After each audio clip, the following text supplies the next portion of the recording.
Article 8. When are you going to wake up? When I last spoke to you, I was saying as clearly as I could through my recorder's mind, when are you going to wake up, grow up, and decide you will have the courage to cast aside your old, well-loved myths of a bleeding Christ on a cross, paying for your sins? When will you accept my truth, the truth that I, Jesus, was seen to be a threat to public peace and a threat to the Jewish leaders because I taught the people about a God of love, a God which did not need sacrifices. I taught people that forgiveness was essential to experience a happy and healthy life, while the Jews taught an eye for an eye and that their God sent them into holy wars against the pagans. I, the true Christ, taught them that they should not be worried about unclean drinking cups, but should watch what came from their minds and mouths. Those who have insight and understanding will recognize that I have returned and am enlarging on this simple theme and explaining why I taught the principles of life which people now need so urgently to save themselves and the planet from wholesale disaster.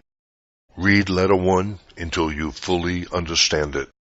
Read letters 5 and 6 until you fully realize that you think and feel with the same energy as your world is created from, that your thoughts are electromagnetic blueprints which eventually externalize as events and things you have either longed for or greatly feared, or as those things which, good and bad, you have done to others.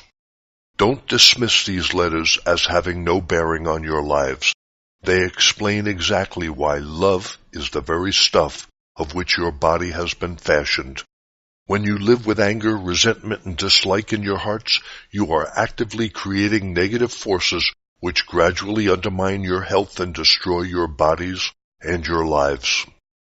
Because the letters describe the true nature of that which has brought all visible things into conscious being and your exact relationship to it, with the letters' help, you can change your own self. You can become the kind of person you will be happy to live with. Never again will you have to be told to love and respect yourself. When you have read and reread and lived my letters daily, you will respect and esteem yourself spontaneously, naturally, joyously. You will rejoice in who you really are and in your limitless potential for creativity. This is not a New Age teaching. My Christ teaching remains and will remain the same throughout eternity. It is the Father, divine consciousness, does the work of creativity in me, and will do so equally in you when you overcome the ego, when you too become universal love.